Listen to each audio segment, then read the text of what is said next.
여러분, 4차 추가 경정 예산이 어쩔 수 없이 할 수밖에 없다 하고 제가 말씀을 드렸습니다.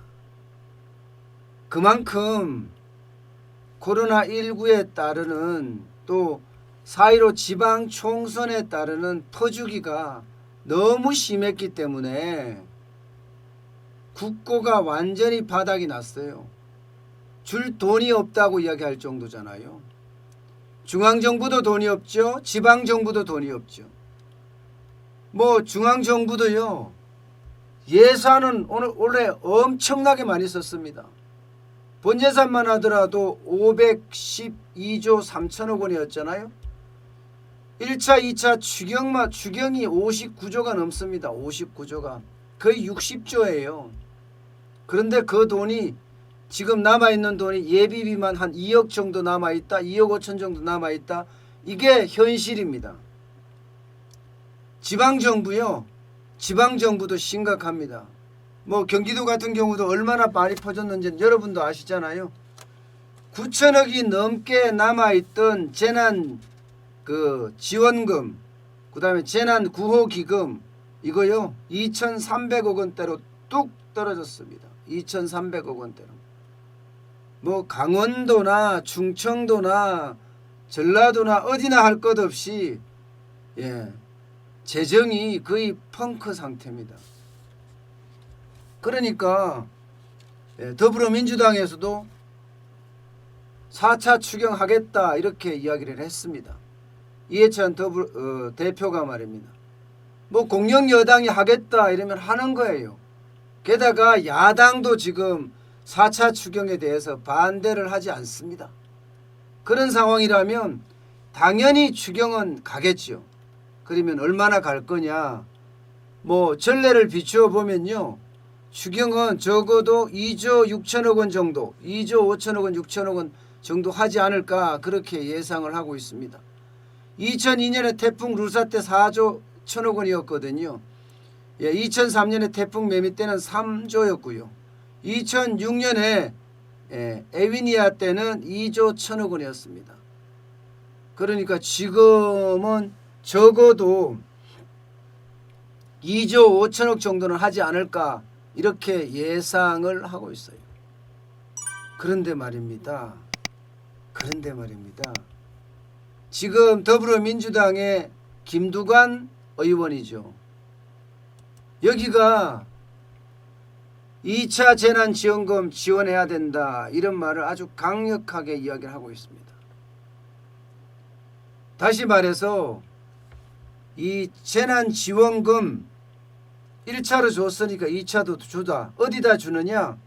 수해를 입은 사람에게 주자 이렇게 제안을 했습니다. 이거 잘 들어보면요. 이게 일리가 있습니다. 재난지원금이나 재난구호기금 이거는요. 일반적으로 자연재해가 났을 때 예를 들어서 뭐 제방을 다시 쌓는다든가 뭐 하수도를 다시 고친다든가 이렇게 물난리에 의해서 피해를 입은 곳에서만 이게 하는 거거든요. 그런데 지금은요. 이게 썰어버린 것이 아니라 완전히 썰어버렸어요. 자영업자든 중소기업이든 일반 가게든 할 것 없이 물이란 놈이 철저하게 썰어버렸단 말입니다. 게다가 이게요. 한두 곳의 문제가 아니라 전국으로 하면 81개 시군구라고 이야기합니다. 81개. 그러면 지방자치단체가 220개 정도 되죠. 그러면 81개라고 하면 거의 절반 가까이 되잖아요.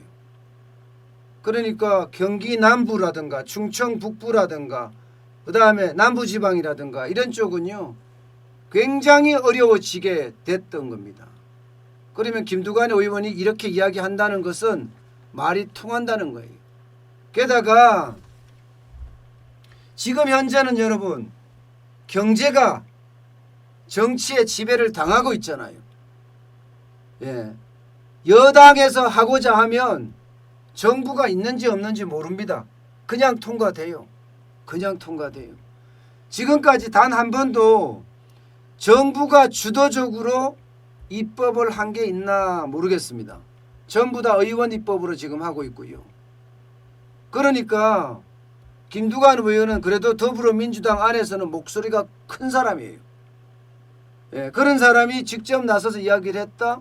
그리고 지도부에다가 아주 강력하게 요청했다. 이것은요, 될 가능성이 굉장히 많아지는 거예요. 안 그래도 지금 지지율이 굉장히 떨어지고 있어요. 민주당 입장에서는 돈을 퍼주고서라도 지지율을 끌어올려야 될 판입니다. 그러면 2차 재난지원금, 전국민 2차 재난지원금은 아니더라도 예, 재해지역으로 선포된 그곳에는 재난지원금을 뿌리기가 아주 쉽습니다. 물론 추경 자체도 기획재정부 홍남기 경제부총리는 반대하고 있거든요. 또 여기에다가 2차 재난지원금 아마 더 반대하겠죠. 그런데 지금까지 홍남기 경제부총리가 한 행태를 보면요, 절대로 못 지켜냅니다. 추경 때마다 안 못하겠다 했어요. 미세먼지 추경할 때는 추경 안 한다 했는데 대통령 한마디에 바로 돌아서가 추경했죠. 재난지원금 할 때도 마찬가지죠. 재난지원금 전국민 50% 소득 하위 50%에게 지급하겠다고 이야기했던 게 기획재정부의 입장이었어요. 그런데 당 정청이 모여서 만나서 이야기하니까 70%까지 올라갔죠. 그러다가 여당의 이인영 대표가 고민정 그 당시 광진을 후보 지원연설에서 고민정 후보를 당선시켜주면 전 국민에게 재난지원금을 드리겠습니다. 이 한마디에 그냥 다 모두가 다 그냥 무너져 버렸어요. 결국은 홍남기 경제부총리도 그때 무너졌거든요. 어디 그뿐이에요. 정권거래세 인하도 이해찬 더불어민주당 대표가 했습니다. 0.3%이던 정권거래세를 0.05% 인하했습니다. 그래서 지금 0.25%예요. 당이 주도가 돼서 모든 경제정책을 끌고 나가는 형국입니다. 지금 홍남기 경제부총리가 반대를 한다고 하더라도 이거는 그냥 미풍에 그칠 거다 이렇게 봅니다. 본인은 그렇게 해요. 직을 내놔도 사과나무를 심겠다. 또 이런 저는 좀 웃겨요. 이제 홍남기 경제부총리가 말하는 걸 보면 진짜 웃겨요. 이게 경제인들이 하지 않는 말들을 진짜 잘하거든요. 직을 걸고라도 사과나무를 심겠다. 이 말이 무슨 말이에요? 스피노자 이야기죠. 내일 지구의 종말이 온다고 하더라도 나는 한 그루의 사과나무를 심겠다. 그 이야기잖아. 내 길을 묵묵히 가겠다는 그런 이야기예요. 한 번도 묵묵히 못 갔어요. 그렇기 때문에 이번에도 가능성이 굉장히 커졌습니다. 일단 4차 추경은 무조건 갈 것 같아요. 4차 추경. 갈 수밖에 없는 상황이에요. 4차 추경. 적어도 2조 5천억이 넘는데 이게 더불어민주당 내에서도 지지율이 떨어지고 이 지지율을 감안하면 아마도요 2차 재난지원금 선별 지원을 하겠다 이렇게 말이 나올 가능성이 굉장히 높습니다. 그래서 저는 수해 복구 차원에서 수해로 인해서 장마로 인해서 재해 지역으로 선포가 된다면 여기에는 긴급 재난지원금이 뿌려질 가능성이 굉장히 크다. 저는 그렇게 봅니다. 어떤 식이든 뿌려지지 않을까는 싶어요. 지금 추경이 2조 5천억, 2조 6천억 이렇게 이야기하는데요. 지역이 옛날보다 굉장히 광범위합니다. 지역이 2조 5천억, 2조 6천억 가지고도 해결되지 못할 가능성도 있어요. 더 높아야 될 가능성도 있습니다. 지금 인명피해만 하더라도 지금 굉장히 커지고 있잖아요. 커지고 있는 데다가 아직도 이번 주 적어도 15일, 16일 이번 주 일요일까지는 비가 계속 내린다고 합니다. 특히 중부지방에는요. 폭우가 지금 내리고 있는 상태니까 아마도 예, 추경도 저 높이지 않을까. 그러면서 그 추경 안에서 말입니다. 긴급재난지원금이라고 이야기를 하면은 그게 또 여론을 악화시킬 수 있으니까 꼭 긴급재난지원금이라는 말은 안 쓰더라도 가구당 얼마씩 돌리겠다 하는 이야기가 저는 당연히 나올 거라고 봐요. 당연히 나올 거라고 봐요. 문제는요, 여러분, 이렇게 정치가 경제를 만나서 돈을 뿌리게 되잖아요.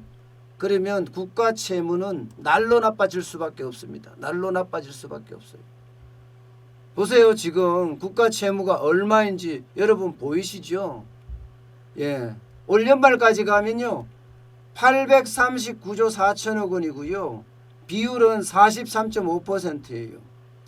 여기에서 말입니다. 지금 4차 추경을 하게 되면 적어도 이게 45%가 넘을 가능성이 굉장히 커졌어요. 굉장히 커졌어요. 이렇게 되면 국가의 어떤 채무 위기가 올 수도 있다는 거 이거 명심해야 되거든요. 내년엔 초강경 초수포 예산을 지금 짠다고 하잖아요.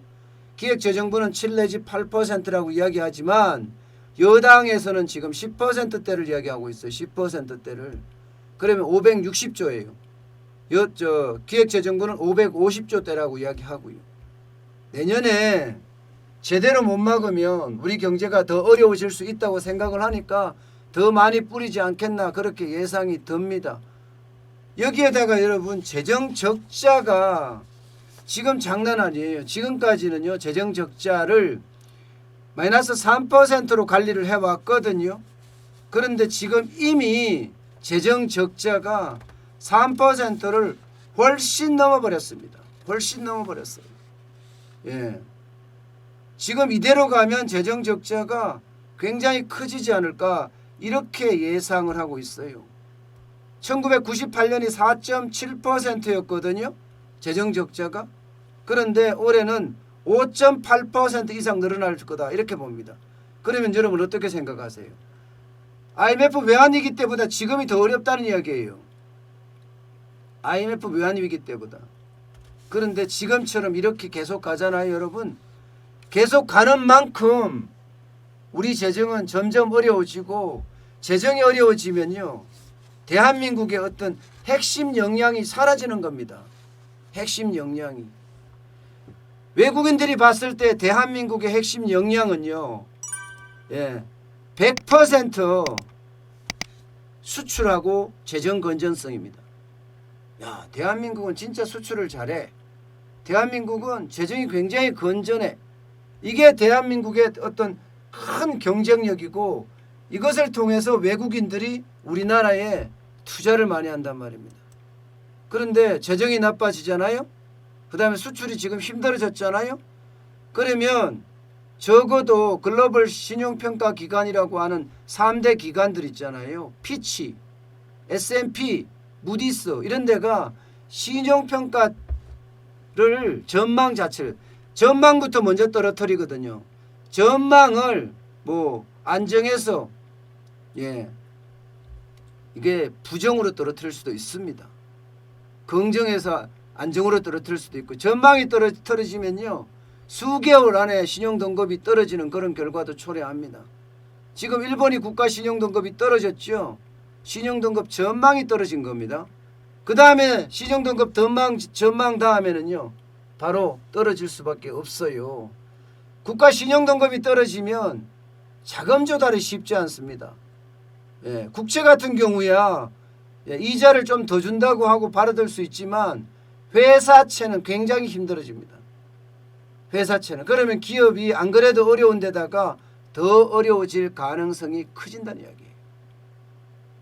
저는 4차 추경도 하고 여기에다가 2차 긴급재난지원금도 주고 이렇게 됐을 때 과연 우리 경제가 계속 이렇게 퍼주기에 버텨낼 것인가 다시 한번 생각해 볼 필요가 있습니다.